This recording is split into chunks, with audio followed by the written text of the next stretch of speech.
Get ready to take a flamethrower to the official narrative and learn what the elites don't want you to know. You're listening to The Tom Woods Show.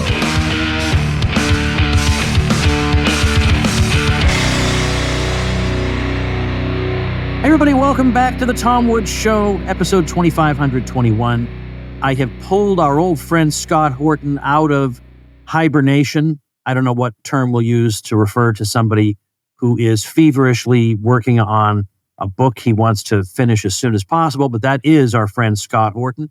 You know Scott Horton I knew him for years and years for his work at antiwar.com. I remember him all 20 plus years ago when he had the weekend interview show, but he's interviewed, 6,000 interviews on the Scott Horton show? Yes, sir.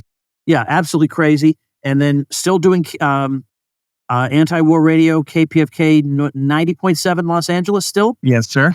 All right. So Scott is a busy guy, author of, he's, first of all, you can see his very important Libertarian Institute publishes books of great importance. And he's got book covers behind him and fancy screens. So I am a big supporter. And in fact, a member of the board of the Libertarian Institute. So Scott does an awful lot. Fool's Errand, tremendous book on Afghanistan, and enough already on the war on terror more generally.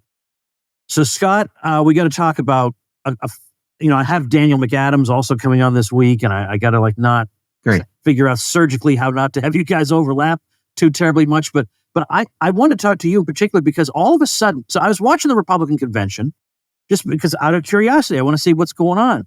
And all of a sudden, out of nowhere, Iran is back in their crosshairs again. What? This again? What? I thought we were past this already. And you'll never guess, Scott, they're just on the verge of, getting a nuclear weapon. I mean, it's the same thing. And we've been through the whole thing before. And yet here it is all over again. And I just, I've been told that J.D. Vance is a breath of fresh air on foreign policy. But then I'm told if you got to punch Iran, you got to punch hard.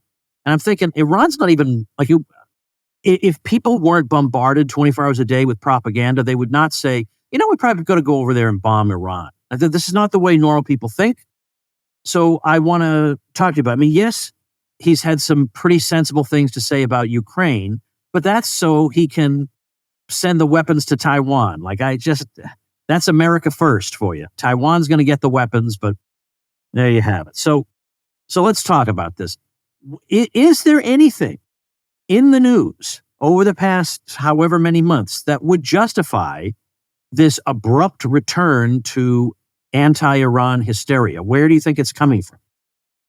Well, no true things, but yes, things. I mean, the most recent one is supposedly the Iranians wanted to kill President Trump.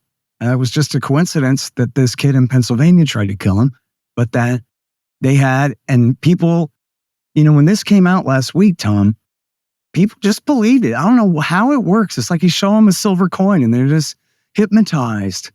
Oh my God, did you hear? TV says that there's a report that Iran was going to try to kill Trump. And then people just accept that. But if you look at all, they go, well, it's based on one single human source. Okay, now, I got a couple things to say about that. First of all, that's completely stupid.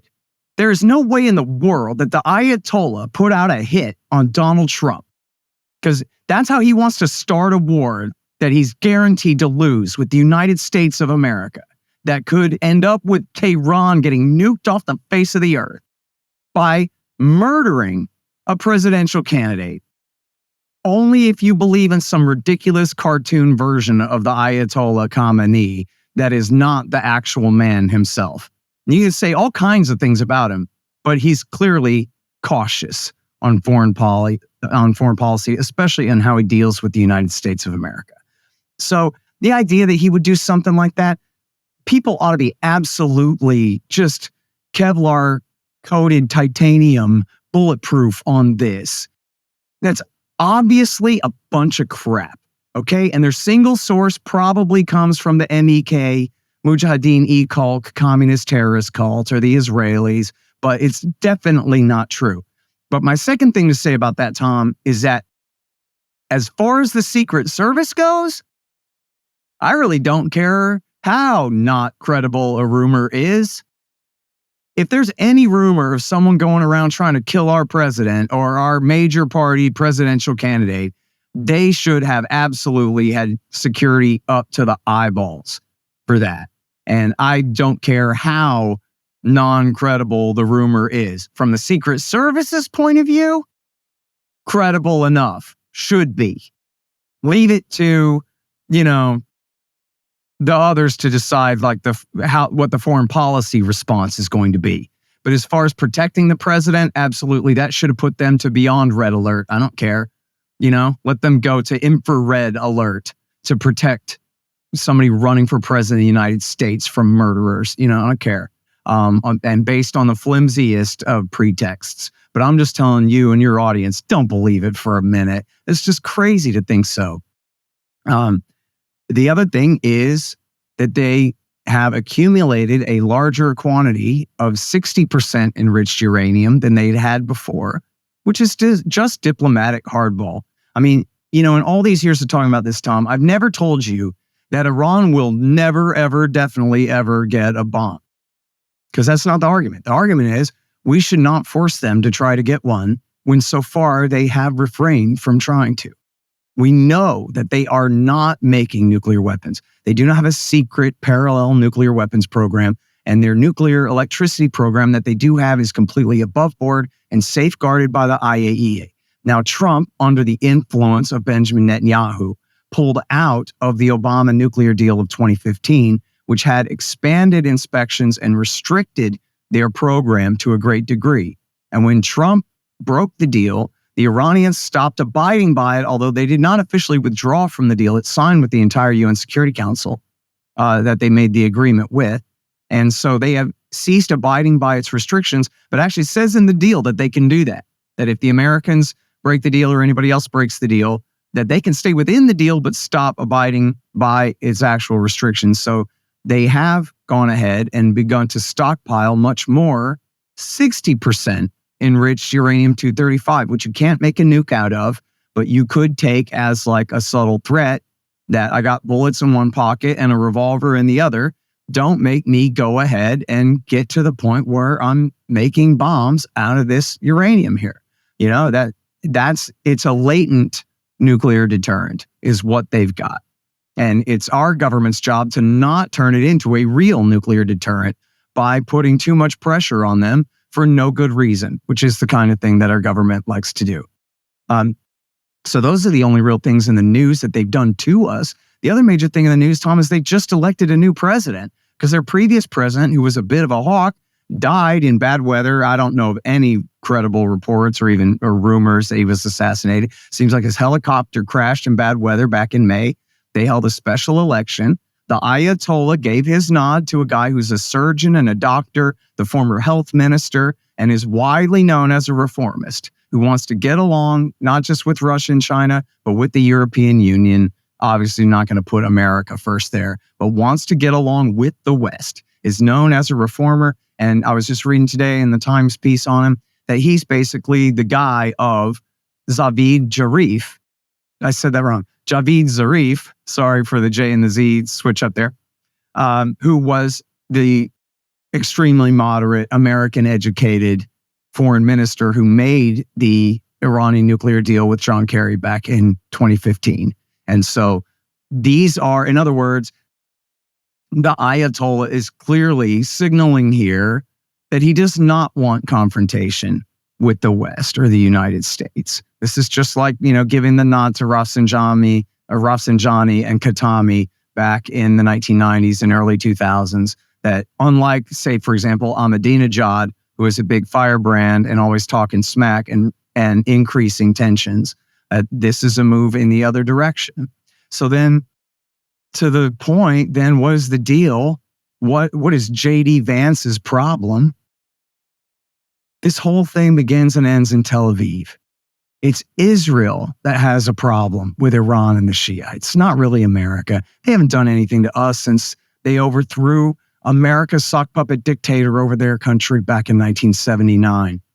When all the liars say that Iran killed 600 American soldiers in Iraq War II, that's a damn lie. And I disprove it completely, not just in my book, but you can read it on Substack. I have my entire Iraq War II chapter published on Substack. Just search soda straws and EFPs, and you'll see where I absolutely, completely debunk and ridicule the lie that Iran supplied all the bombs that the Shiites used to kill Americans during Iraq War II. This is a 100% false claim, the absolute lie against them. So, but the problem is it's Israel that has Iran as the centerpiece of their Middle East policy. And since America did what Netanyahu wanted and got rid of Saddam Hussein and put the Shiite supermajority in power in Iraq, the Iranian axis of power, the so-called Shiite crescent, or the axis of resistance there, the Iranian-led Shiite alliance system in the region, is more powerful than ever before, which, as we've discussed before, is why Obama backed the bin Ladenite Sunni terrorists in Syria and then leading to the caliphate in Iraq War III back a decade ago now, if you believe it, and is, obviously a huge dilemma for Israel now. If you go back to the clean break, as we talked about before, and the Israeli motivations for Bush's war in Iraq, was supposed to empower Turkey and Jordan somehow to rule over Iraq, and then they would make the Iraqi clergy force Hezbollah to stop being friends with Iran and start being friends with Israel. That would then nullify the northern front threat of Hezbollah in southern Lebanon to Israel. And then that way, according to David Wormser and Richard Pearl and Douglas Feith in the clean break, that way, Netanyahu, you won't have to negotiate with the Palestinians and give them a Palestinian state. You'll be free to continue to violate their rights forever, and you won't have to worry about Hezbollah as a factor on your northern front. And that was the whole purpose of the clean break, was so they wouldn't have to make peace with the Palestinians. And that is essentially the bottom line of America's entire terror war project over the last 20 years, which has culminated in, again, Iran now backing all the independent factions in the region from the United States. And all of the factions were sticking up for the Palestinians. And that's Hezbollah in Lebanon, the Houthis in Yemen, and various Shiite militias in Iraq. And leaving all of the Sunnis, including the bin Ladenite terrorists, looking like absolute chumps and fools. And I'm afraid motivating them to now do something crazier to try to get the spotlight back on themselves. Hey folks, quick message from Virtual Storefronts. If you own a local business and you know you should probably be online, but you have no idea where to start and you're sure you can't afford it, then Virtual Storefronts is for you. They help local businesses get online faster and quicker than ever before, and they focus on getting local results in the search engines. You just set it and forget it. You set up keywords that match items you sell, and the Virtual Storefronts backend handles the rest. No maintenance or upkeep required. So you name it. Restaurants, boutiques, salons, farmers markets, food trucks, art galleries, gift shops, event services, lawyers, insurance agents, cleaning, landscaping, whatever you can dream up. Any locally owned, non-major franchise that is 12 or fewer locations business that maintains regular hours and serves the public in a local area is qualified to create, maintain, and communicate with the public with a storefront at virtualstorefronts.com. Absolutely fantastic. Check it out. Get all the details at virtualstorefronts.co. That's virtualstorefronts.co. All right, a couple things in response to that. First, with regard to the Secret Service, I don't know if you saw this today, but the head of the Secret Service was appeared before Congress. Oh, I missed that. And was questioned by a Democratic lawmaker who said, do you consider this to be the worst security breach the Secret Service has had since the attempted assassination of Ronald Reagan in 1981? She said, yes. And he said, Stuart Knight at that time was the head of the Secret Service. Do you know what he did after that incident? And she said, he remained on duty. And he corrected her and said, he resigned. And I thought, oh my gosh, was that devastating? He resigned is what he did. But on the other stuff, let me ask you. I mean, I want to be reasonable. I want to anticipate what people are thinking. Sure. So let's imagine that you live in Israel. Now, you could say to me, yes, I know that the government of Israel has been guilty of many enormities, but the fact is, this is where I live. There's nowhere else I can live. I don't have the means to move, even if I wanted to. I live here, and I'd like to be safe.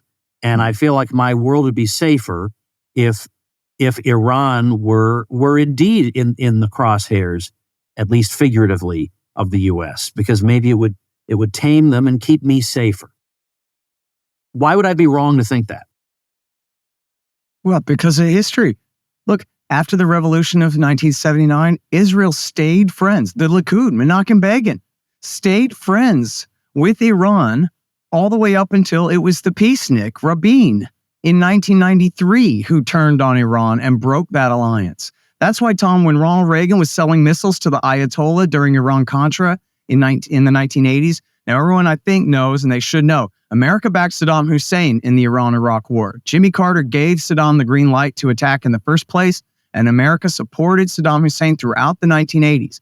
However, Reagan also played both sides, and this is what he's more famous for, is the Iran-Contra scandal, because now he's not selling missiles to his good friend, Saddam Hussein, but to his enemy, the Ayatollah Khomeini. And how did he do it? He went to the Israelis and said, you guys increase your missiles to Iran and we'll reimburse you.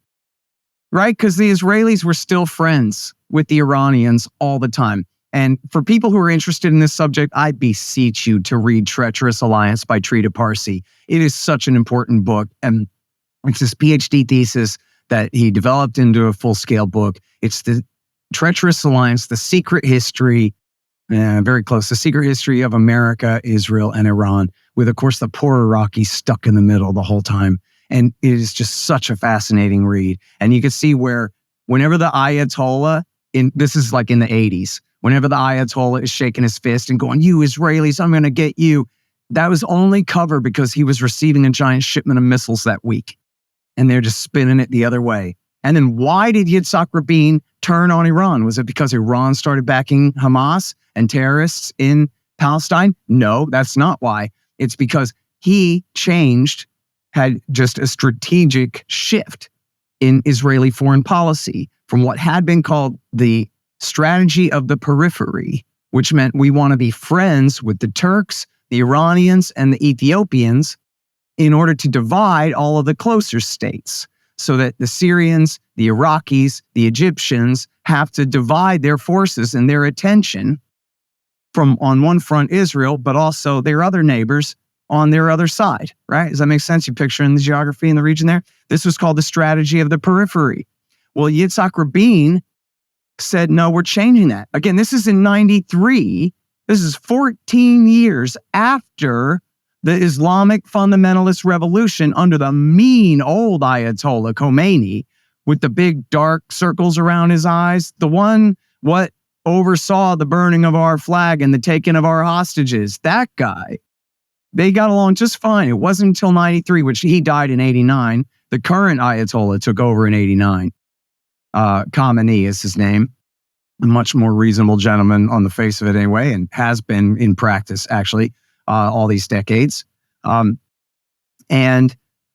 so Rabin decided that what he wanted to do was make an enemy out of Iran in order to make friends with the closer Sunni states. In other words, take the strategy of the periphery and turn it inside out. Now he wants to make a deal with Yasser Arafat for not really a Palestinian state, but a pseudo, sort of, kind of, pretty much state, certainly better than anything that they got ever since then. And make a deal with all the Sunni kings and all of the closer states, make a deal with the Egyptians, which, in fact, Carter had overseen the deal with the Egyptians back in 79. But then he wanted to make a deal with Jordan, which his successor, Perez, saw through in 1994. And that was the start of what ended up, you'll see in the Netanyahu doctrine, is the policy of making friends with all the Sunni kings, the America's alliance in the Middle East, right? So to that end, he turned on Iran. And it was only after Israel turned on Iran that Iran then turned on Israel and started backing Hamas. So sorry, that's a long answer. But the point being, they could put their foreign minister on a plane to Tehran, like late tonight in secret, Tom, and go over there and make friends again. Business is business. And the Israelis had no problem getting along with the Ayatollah Khomeini.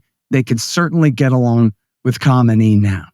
And of course, you know what happened in the story. Your audience may not be as familiar, especially younger people, is a Netanyahu fan murdered Yitzhak Rabin because they want to steal, the right-wing religious extremists in Israel want to steal every last bit of historic Palestine, including all of the West Bank of the Jordan River, which they call Judea and Samaria, and claim that they have a biblical right to violate the property rights of all the human beings who live there and force them off of it. And Rabin was getting in the way of those plans. So this guy murdered him. And then his successor, Shimon Peres, essentially tried to follow the same sort of strategy, but didn't get very far and was quickly replaced by Netanyahu in 1996. And I know we've discussed this in the past. It's very important for people to see if they haven't before. There's candid footage, secretly recorded footage of Benjamin Netanyahu from the year 2000 when he's no longer the prime minister. Ehud Barak at that time is the prime minister. And he's at a settler's house and he's meeting with this family and they left the camcorder on. And you can get reliable Hebrew translations online. It's easy to find. And Netanyahu explains how he screwed Bill Clinton. And what he did was he told Bill Clinton, yeah, sure, I'm doing whatever you say there, Bill. All I need, though, is Area C for, military security zones. But the loophole is Area C is gigantic. It's as big as I want it to be, and I could draw the line wherever I want. And of course, I drew the line in a way to make a contiguous Palestinian state impossible. So ha, ha, ha. And he got away with it all. And it's right there. He's bragging about it. That was the policy. The clean break policy was, instead of trying to get along with our neighbors and being decent to our poor Palestinian captive subject population, giving them either freedom or independence, we're going to have our cake and eat it too and get away with everything. And all we have to do is just, continue to beat up on the Palestinians, and we'll get America to overthrow Saddam Hussein for us. And that'll make everything go our way, which of course it didn't go their way because David Wormser and Richard Pearl and Benjamin Netanyahu are stupid freaking idiots. They thought by getting rid of Sunni secular Saddam Hussein that would weaken Iran. Well, they're stupid. And that's not how it played out at all. In fact, America fought a 5-year civil war for Iran's men in Iraq War II, as we all know now. Let's talk about something related to U.S. politics, because that was what initially prompted me to have you on, that all of a sudden Iran's back in the news because people are giving speeches about them. Mm-hmm. What do you think is likely to be the difference between, if presuming let's suppose Donald Trump gets elected for another term, his foreign policy the first time around and his foreign policy the second time around? Because here's what I wonder about. We're told that, well, the first time, that was practice. He couldn't be expected to know that he's hiring people who are all neocons and against everything he stands for. And J.D. Vance is much, much more aware of who the neocons are and what they're up to, and they're all upset that he was chosen, so that's a good sign. But I think because of what happened on October 7th, I think Trump is going to be influenced in a direction, that would be much more interventionist than we have been implicitly promised. What do you think? Yeah. Well, yeah. So that's the thing, and I'm sorry because this is actually should have been one of the first things in my first answer there that I meant to say is they're accused of causing October 7th, which is just a lie. This is what Trump repeats all the time, that this would have never happened if I was president because I kept all the sanctions on, and so they had no money. Like somehow Iran transferred some giant sum of money to Hamas, and that was what allowed October 7th to transpire, which is just on the face of it completely absurd. I mean, what was the total gross cost of the October 7th attack? $50,000 or something? 100? Maybe $1 million. I don't know. They had to buy some paragliders and some AKs. And I mean, there are the rockets too, but that's all homemade stuff, you know? It's not like Iran sent them a bunch of mid-range missiles and things like this. So it's a total non sequitur. Donald Trump is just bluffing. He has, like a gimmick, a catchphrase that he's come up with it for his campaign, which is, if I was president, this wouldn't have happened, right? If I was president, Putin never would have invaded Ukraine. If I was president, Hamas wouldn't have ever done this. But of course, you can't prove it, right? It's a counterfactual thing. And yet, look at what happened in Ukraine and in Gaza. It's very much his fault. I mean, I love blaming the whole world on Biden. And it's, Biden absolutely was president for a year before the war in Ukraine broke out and was president for 2.5 years before October 7th. And he absolutely shares in the blame for it. But so does Donald Trump. Donald Trump came in, and to prove what a Russian agent he wasn't, he let a bunch of Russia hawks take over his entire government and run it for 4 years. And he could have cleaned house, and he did not. And they just laughed at him and joked. They said, Donald Trump is like the captain of a ship with the rudder in his hand, but it's not attached to anything. The wheels in his hand, but it's not attached to anything. Alexander Vindman outranked Donald Trump on Russia policy for 4 years straight, and he wasn't man enough to do anything about it. And he, in order to prove, see, I'm not a Russian agent, he bombed Syria over fake sarin hoaxes and authorized the shipment of weapons that Obama would not authorize. He went further, and Obama actually did sell weapons to Ukraine, but Donald Trump stepped it up and helped make the civil war worse. Instead of saying, hey, the Minsk II deal was already signed, implement it, or else we're cutting you off. All he was Barack Obama for 4 years on Ukraine, the whole time. He didn't shift gears at all. All Biden did was pick up right where Donald Trump left off, which was right where Biden had left off when he held the Ukraine brief under Barack Obama. You might say that Trump was sort of coasting in neutral on Ukraine policy for 4 years, but he sure didn't change it. And again, and for people who don't know, they had a peace deal going back to 2015. The Minsk I deal was in November of 14. The Minsk II deal was in February of 15.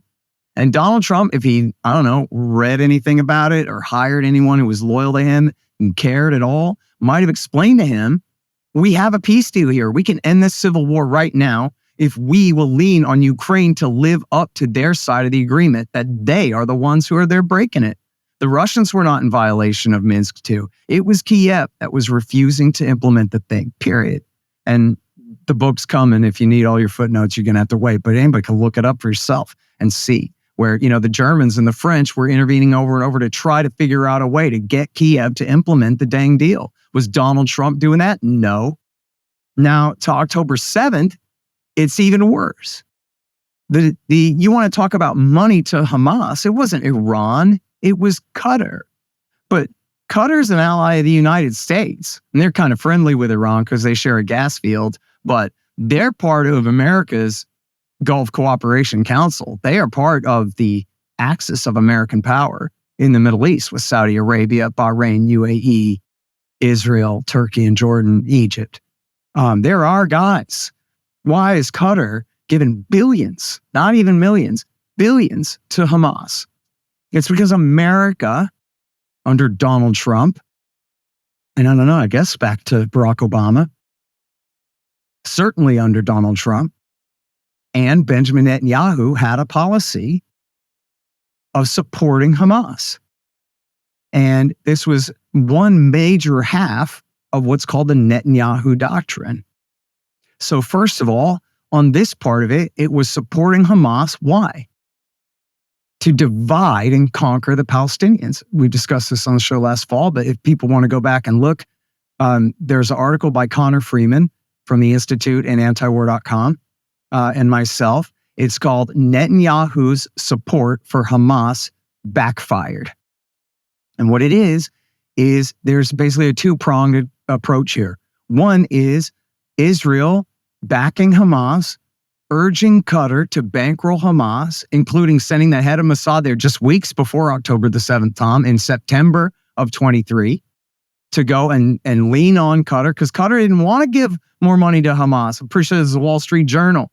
The Israelis had to kick them in the pants and tell them to get a move on again, because they were reluctant to do it. They had to get, Tom, a special waiver from Donald Trump's government, promising not to prosecute them for providing material support for terrorism. And they got that from the Treasury. A promise, we will not sanction you for backing terrorists because we're the ones asking you to do it. How you like that? So, part of it was to divide and conquer the Palestinians so that they could say to America, they could say to the Europeans, they could say to your audience and to liberals in Tel Aviv, we have no partner for peace. You don't really expect us to negotiate with a bunch of Iranian-backed terrorists, do you? We can't give a Palestinian state to a bunch of terrorists, and which is the perfect excuse. Now look, 1/5 of the population of Israel proper, not the occupied territories now, 1/5 of the population of Israel, they're Palestinians.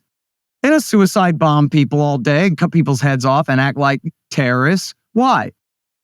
Because they're more or less free. I mean, they're sort of second-class citizens or even third-class, but they're certainly not oppressed like the people in the occupied territories are.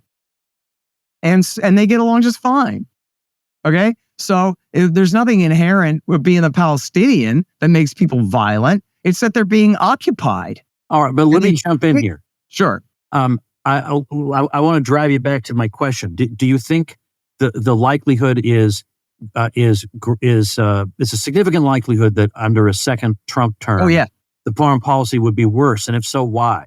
Yeah. Okay. Well, yes, but this is why. Because it's his fault, right? Because just like with Biden and the Democrats, especially in Ukraine and in Europe, it's worse for Trump and the Republicans in Palestine because it's their fault and they can never admit it. So just to wrap that up real quick, the Netanyahu doctrine, it's one, being able to keep Hamas in power so that they can say to your audience, Tom, you don't really expect us to work with these people, do you? That's why they keep them there. Remember, these are occupied territories.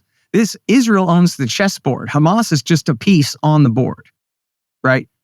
It's a scam. On the other hand, the other part of it is, as Netanyahu said, we control the height of the flame. In other words, yes, they're dangerous terrorists. We're keeping them there so we can scapegoat them. But don't worry, we know what we're doing. We're keeping them. They're not dangerous. We're bribing them off enough to keep our people safe. And that is the doctrine that absolutely failed on October the 7th and got all those people killed. They hadn't bought quiet at all. Hamas was just preparing for a big attack. The other part was, this goes back to what I was saying about Yitzhak Rabin and Iran and all of that, was Rabin said, we got to make peace with the Palestinians so that we can make peace with the Sunni Arab states, because they had always promised they would never normalize relations with Israel until the Palestinians got a fair deal. But then Jared Kushner, who's Donald Trump's son-in-law, and Tom, Benjamin Netanyahu's godson, whose bed he would sleep in when he would come and visit in New York City, he came up with a scam called the American taxpayer can afford it. What's your price? To Bahrain, UAE, Sudan, and Morocco for the Abraham Accords. The American people will buy you off. Forget the Palestinians. And then this is the speech that Netanyahu gave at the end of, at the end of September of last year, was at the United Nations Security General Assembly. He held up a map and said, I win, you lose. He mocked Shimon Peres. Peres called it the new Middle East, but it meant negotiating with the Palestinians. And Netanyahu says, nah, look, it's the new Middle East. The Palestinians get nothing. They get no citizenship. They get no independence. They get no freedom. They get slavery and subjugation forever. I win, you lose. Hardy har har. How do you like that? That was Netanyahu's speech. Oh, and no one is coming for you. That was his speech at the end of September of last year 2 weeks later, Hamas broke out of their pen and slaughtered all the people and caused the current war to break out. So now Donald Trump comes and says, well, not all this happened because I wasn't there to be so strong to prevent Hamas from daring to do it, right? When that wasn't it. It was Donald Trump's supposed strength, bullying the Palestinians, helping the Israelis get away with bloody murder that ended up backfiring and blowing up in their face. So I expect, and I think you must have seen this, Tom, Jared Kushner gave a speech where he talked about, we're going to clean these Palestinians out and build condos in Gaza, like it's South Florida. And we're just going to get rid of those people and we're going to build. And he was open about it. This is the plan, is a full ethnic cleansing campaign and the seizure of all of that land. And the Palestinians, they'll just have to go die. They'll just have to go drown in the sea. Like everyone always pretends is a threat against the Israelis, that they'll just be pushed into the sea and killed, which is a ridiculous hoax. That's their policy with the Palestinians. They'll just have to go baked to death in the Sinai, or they'll just have to go drown because they're not going to be able to stay here. And Donald Trump doesn't have any respect whatsoever for any of this international law or anything, any American law, or even what's moral at all when it comes to this issue. He has Miriam Adelson's money, and that means that he has to sell out America's interest for Israel. It's the only major faction that backs him, Tom, is this foreign state and American voters. But, this is a huge part of why he sold out when he was in power before, why he went along with the Abraham Accords, why he moved the embassy to Jerusalem, which is a very important statement that America recognizes Israeli sovereignty over the entire city of Jerusalem, and that the East will never belong to the Palestinians and will never be part of their Palestinian state. And just as well as he recognized their illegal seizure of the Golan Heights from Syria. Why did he do this, Tom? For the bribe money, right? For the lowest, basest of Atlantic City casino mogul failure motives. That's why. For scumbag reasons. For the money. And he's got midterms coming up too, Hey everybody, let's take a minute to thank our sponsor, Persist SEO. If you are getting buried by your competition online, then build your brand, your reputation, and your lead flow with digital marketing by Persist SEO.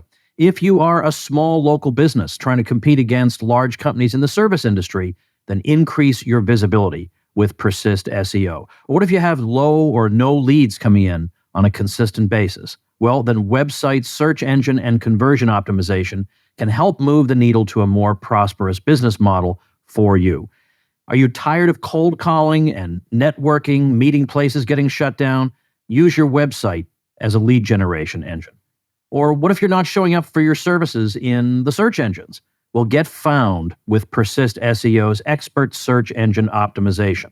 All you have to do is call 770-580-3736 or visit them at ineedseo.help for a free website audit and consultation. That's 770-580-3736 or ineedseo.help. All right, well, then let me ask you this. What's the difference if we don't know what's going on with the Democrats right now, but if the Democrats win versus the Republicans, Democrats, what are we going to notice as a difference in how foreign policy is carried out? There could be some subtlety. Well, I very much hope that Trump will be much more reasonable on Ukraine, that he will try to reach out to Trump and make it clear to the Ukrainians that, look, man, you guys are just going to have to give up, I don't know what, 2 of the 4 provinces, or maybe 1/2 of all 4 of them or something, and figure out some kind of compromise. I mean, there are even hard right factions in Ukraine who have even written off the Donbass and just said, hell, let the Russians keep them anyway and whatever. So they're not going to be able to completely dominate and cleanse that land of ethnic and cultural Russians. Why not just let them go? And without the American moral hazard in backing the Ukraine war, that thing could be wrapped up real quick. And it's the most dangerous situation in the world since 1962. It's absolutely the most important thing. And Trump, I think, does have motive, especially kind of now if he's reelected and in the face of all of the Russiagate smears and Ukrainegate smears and impeachment and all of that, Like, hopefully he feels emboldened to just go in there and say, enough of this. I want a modus vivendi with Russia right now. And I know it's just like he said at the beginning. Why? So you could pick a fight with China? Yeah, that is why. That's the reason why Biden wants to fight Russia, is to weaken and distract Russia so we can focus on China. Well, that's why Trump wants to befriend Russia. So we take them out of the equation so we can focus on China. So it's all about, they're all China hawks, all of them. Biden has been worse. And look, antiwar.com, Kyle Anzalone and Connor Freeman and Dave DeCamp, those guys have done more and better than anyone in this country over the Biden administration to show that he has been worse on China than Trump by far. And people go, oh, he's weak. Oh, he's China, Joe. Just because he took a bribe doesn't mean that the Chinese got anything for their bribe. Give me a break. The guy's a worse hawk. And so we'll be picking up there too. But anyway, I hope it'll be good news in Eastern Europe. I am legitimately afraid, Tom, that when it comes to Palestine, that Trump will just tell Netanyahu to build railroads and just move the Palestinians out for the Lebanon's realm. It's the final solution. Move them to Jordan. If they can cleanse 2 million Gazans, they can cleanse 3 million West Bankians. Right? Why the hell not? All they got to do is start carpet bombing Ramallah and Bethlehem and force those people to flee. And they're absolutely ruthless enough to do it. You hear them all the time go, these people are animals. They're human animals. We can do whatever we want with them. The Palestinians' lives have the status of livestock, right? Of chickens and goats on your farm to the rulers of Israel. They would just as soon kill them all. They look at them the way the Nazis looked at the Jews. And that's exactly the way that they look at and treat the Palestinians, with absolute utter ruthlessness. Did you know, I read this anecdote, Tom, about in the Holocaust where the Gestapo had sicked these German shepherds on a Jewish boy, a teenage boy with autism, with Down syndrome. And they let the dogs maul him, and then they just let him bleed to death. As if that wasn't in World War II. That was in the Gaza Strip 3 weeks ago. That was the Israelis. 6 German shepherds on a boy with Down syndrome, and then let him bleed to death. That's who they are. They have the moral compass of the people who ran the gulags for Joseph Stalin and the Soviet Union. They are equivalent to the Nazi Germans, to the Soviet communists. They're worse than the Chinese communists. There's nothing that the Chinese communists do that compares to the absolute barbarianism of the Israeli regime. Nothing. All right, last thing I want to ask you, then I'll let you go. I can name you people who have competing opinions on the Russia-Ukraine situation, who are in public life, who are in the U.S. government. I can name you people who have differing opinions on Israel and the Palestinians, who are in the U.S. government. But who in the U.S. government or in public life, but really I'm talking about elected officials, has a differing non-hawkish approach to China? That seems like a needle in a haystack. Are there such people? Trump sometimes muses reasonable things about China, but he's so unreliable.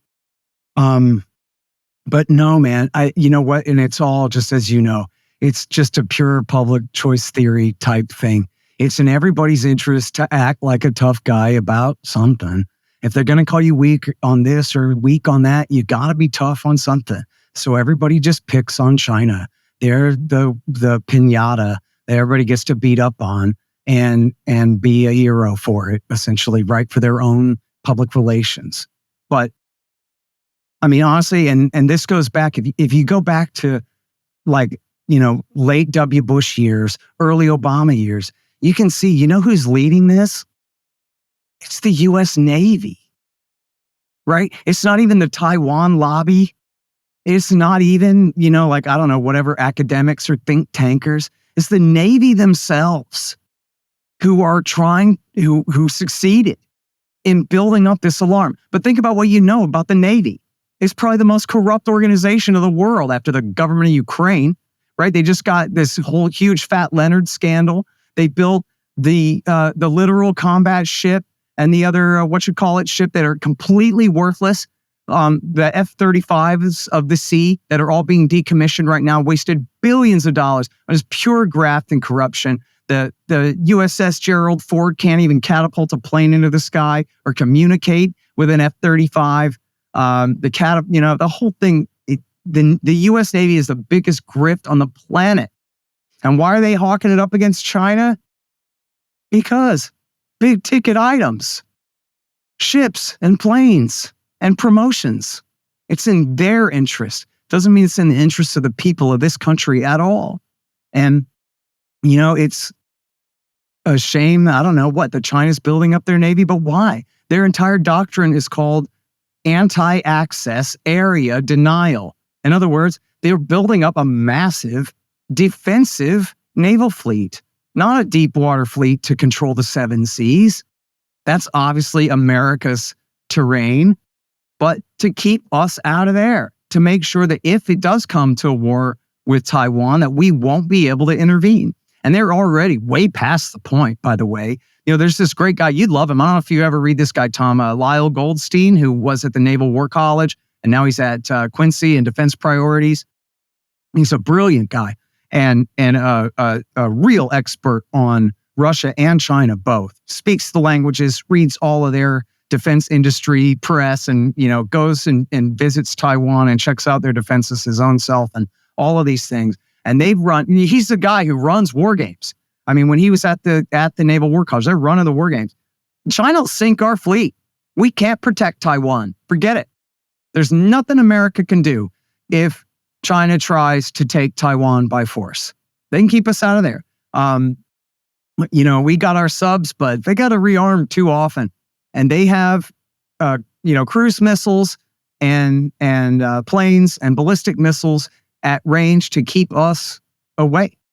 Like they run the war games where they try to send in American Special Operations Forces and whatever by plane. Everybody dies before they get there. And also the Taiwan Straits are really shallow. There's very limited room for maneuver. And Goldstein has talked about how their merchant marine is all built to spec, where every bit of their merchant fleet can be converted to naval troop ship capacity, like virtually overnight. Tens of thousands of troop ships if they need them. Not with range to come to America, of course, but with, that can easily subsume Taiwan. And who cares anyway? Taiwan's a part of China. And even if it sucks that, the communists had never ruled it, and it would suck if they did rule it, not that much. It's certainly not in a way that would affect America's national interest to any real degree, other than, as they say, Tom, challenging our credibility. Right? If anything happens contrary to America's wishes anywhere in the world, we have to draw the line, because then anywhere else in the world, others might question our commitment. And so that's why we have to fight to the last man in Vietnam, is so the Russians don't call our bluff in Berlin or whatever, but meanwhile, your microchip factory means so much to you. Pack it up and move it to Texas. We already have advanced micro devices here. What is the big deal?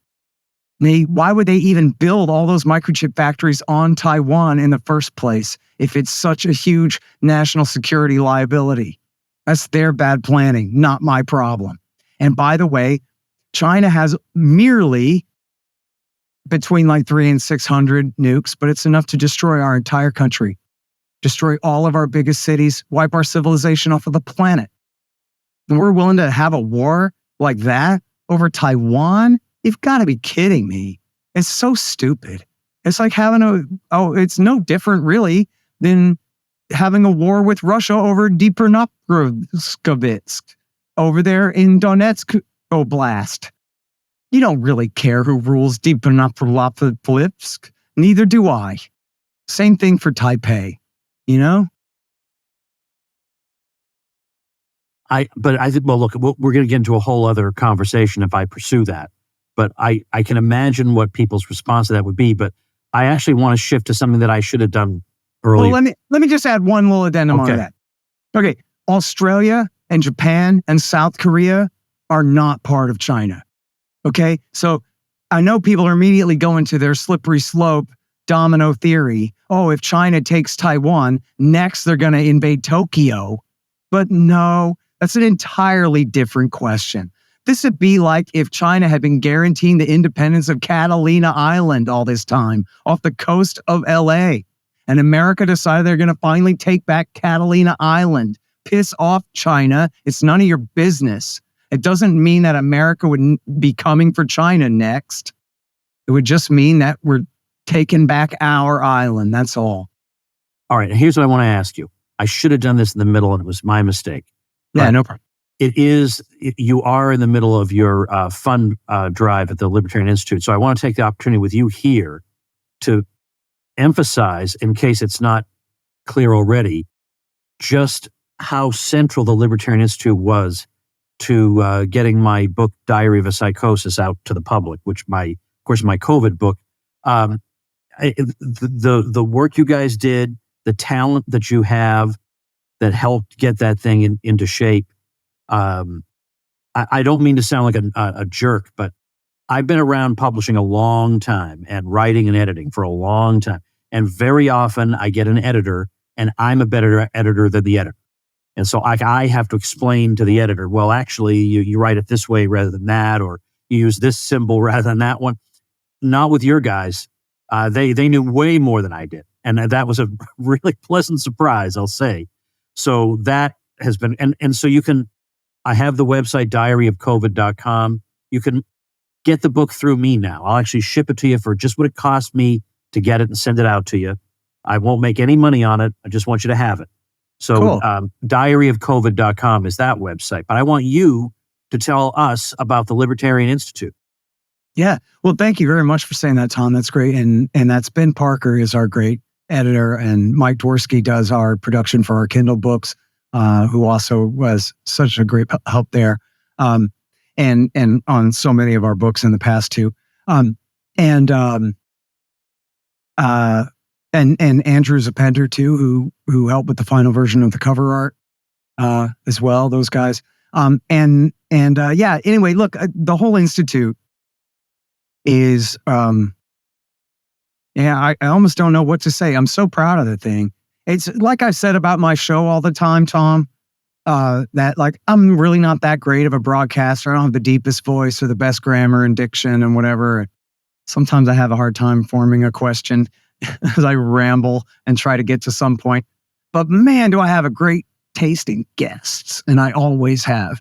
And it's the same thing with the Institute, where I've just been able to really, pick and poach from the best of the libertarian movement and put everybody together in one big group here, where we got, the likes of Tom Woods and Ted Galen Carpenter together. Jim Bovard and Sheldon Richman and Lori Calhoun. I mean, these are some of the most important libertarians on the planet. And then, of course, we got our whole new generation of guys. I always skip Tommy. He's the same age as me, our resident philosopher, Tommy Salmons. But then, we have this whole generation of guys. I guess most of them are 28. For some reason, they're all the same age. Hunter Durensis, Kyle Freeman. No, Kyle's a couple of years older, sorry. I mean, and it's Connor Freeman, Kyle Anzalone, and Patrick McFarlane. He's also a little bit older, but this whole new generation of guys. And we just added Joe Solis Mullins, who I stole from Mises. No offense, guys, love you. But we published his great book, The Fake China Threat and Its Very Real Danger, last year, right around the same time as we published your book. We just made him a fellow there. We've just added Jeremy R. Hammond, who, as you know, is the libertarian movement's foremost expert on the Israel-Palestine conflict and author of the book, Obstacle to Peace. Bill Bupert, who used to write for LRC back in the days. He's an Army veteran and a historian and a real expert in counterinsurgency warfare and criticizing military spending and waste and bad policies and doctrines and everything. Really great guy there. And Danny Sanchez from the Foundation for Economic Education is now our Murray N. Rothbard Fellow at the Institute. And we also just added Thomas Edlum, who was Will Grigg's good friend and protege at the New American magazine back in the day. and he is an Austrian school economist, just as Joe Solis Mullins is as well. He's an Austrian school economist and a brilliant writer, and he's our new William Norman Grigg Fellow. And so, yeah, it's just great. And, speaking of Diary of COVID, you can also get Diary of a Psychosis, I meant to say, as a kickback if you donate to the Institute for our fund drive. We have all of our books are available for kickbacks, including our brand newest one is called Israel, winner of the 2003 Iraq oil war. And for those of you who read enough already, you might remember how I talked about in there how Ahmed Shalabi, the Iranian-backed Iraqi exile, had convinced the neoconservatives and Benjamin Netanyahu that if America would get rid of Saddam Hussein for him, that he would reopen the old oil pipeline from Kirkuk to Haifa, Israel. And which, of course, didn't work out in the end, but it sort of did. But anyway, Gary was the viceroy, the civilian viceroy of oil in Iraq War II. Basically, I don't want to get his exact title wrong or whatever. He was basically the top civilian in control of Iraqi oil under the American occupation there. And he read my book and was like, yep, that's what it was all about. All right. But now he's added this book that we've published at the Institute where he tells the full story of the neocons and their obsession with this pipeline and the role that played in getting the war started and then after it started as well. So that's also available. And these are premiums, our gift to you as a token of our appreciation for your support of the Institute. And we also have these great little thumb drives that look just like the books. Fool's Errand, they got Fool's Errand and Enough Already, printed on either side, the cover art. And then it's the audiobooks of Fool's Errand and Enough Already on a little USB thumb drive for you. Other cool little gifts like that as tokens of our appreciation. But just, in closing here, I don't want to go on too long about it, but I want to say, first of all, I'm so grateful to everybody who's already contributed in the past and to this current fund drive. And you should know that your money is so well spent. We do not, host huge open bar cocktail parties at Four Seasons hotels for hoity-toity people. This is, we don't have rent on a big glass office tower in DC like the Cato Institute. Or even a beautiful mansion like Mises has out there in Alabama. All your money just goes, I just take your money and I turn around and give it to my guys. That's it. Our writers, our fellows, our staff, and then for book production. And then that's it. My truck, I'm very happy to say, is 29 years old, little Nissan D21. And as far as I can tell, it's going to keep running for the rest of my life, which I hope is long. I don't mean I'm going to die soon, but I just mean it's a good little truck and I have no want or need for truck payments. And I am not asking for your audience to donate to the Institute so I can spend their money on a new Silverado. That's not where Institute donation money goes. Institute donation money goes so I can pay Keith Knight and Hunter Durensis and Connor Freeman and the Jim Bovard and the rest of the guys to do their great work. That's it. And as far as bang for the buck, I mean, the site speaks for itself. The articles that we publish, the books that we publish, the podcasts that we run on our Great Institute feed and all that, I think all speaks for itself. I mean, these are the rising stars. Well, some of the greatest veterans and the rising stars of the libertarian movement at libertarianinstitute.org, and especially /donate this summer. And thank you. I'm so appreciative of you and your audience, Tom. Well, we're very glad to help. It's a great cause. You guys actually produce things. A lot of times, nonprofits exist for the purpose of continuing to exist, and they exist to fundraise so they can keep existing, and then that's it. But on a shoestring, you and this very talented team keep doing really, really good and important things. And so, if there's justice in the world, we will support an organization like that. So. So where do they go to support you? Go to libertarianinstitute.org/donate. We have all kinds of different options for you there, including monthly subscription donations. And look, the 5s and 10s and 20s, those help too. No donation is too small. We're perfectly happy to accept those. We accept all different kinds of cryptocurrencies. And, we're our webmaster, Harley Abbott from Expand Designs, is, available and capable of answering any and all questions as far as cryptocurrency transactions and things like that go. We, of course, use PayPal and or Stripe and whatever other, methods that people need. If anyone has any questions, you can just email donate@libertarianinstitute.org with any questions. We'll get back to you as far as that goes. Of course, for any larger donations, we're happy to provide receipts for you to show the tax man at the end of the year and all of those kinds of things. And as long as I brought that up, let me just say, for most people, $50 is a lot, and it's more than they can spare, and it kills them to do it, and they do it anyway. And that's so awesome, and we appreciate that so much.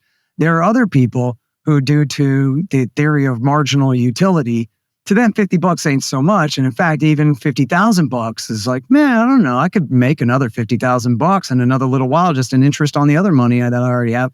And for those people, I would suggest considering larger donations to make sure that we can continue to pay this staff. Because the 50s do add up, but the 50,000s they add up a hell of a lot better. And we have a couple of very generous donors, but we sure could use a couple of handfuls more for people who have been striking it rich in Bitcoin this season, or for whatever reason, maybe own a construction company that did great in the COVID bubble or whatever it is, and you got a little bit of extra money. You want to help the vanguard of the ideological capitalist movement in this country to survive and thrive. This would be a good place to put your buck to get your bang. All right. So libertarianinstitute.org/donate. Head over there. I'll have the link in the description, also at tomwoods.com/2521. Scott, I have kept you away from your important work long enough, so I'll return you there. Thanks so much. Thank you so much, Tom. Appreciate you, man. And thank you, ladies and gentlemen. Make yourself and those you love less vulnerable to the regime, both mentally and physically. Get more forbidden information at tomsfreebooks.com, and be sure to subscribe to the show wherever you listen. See you next time.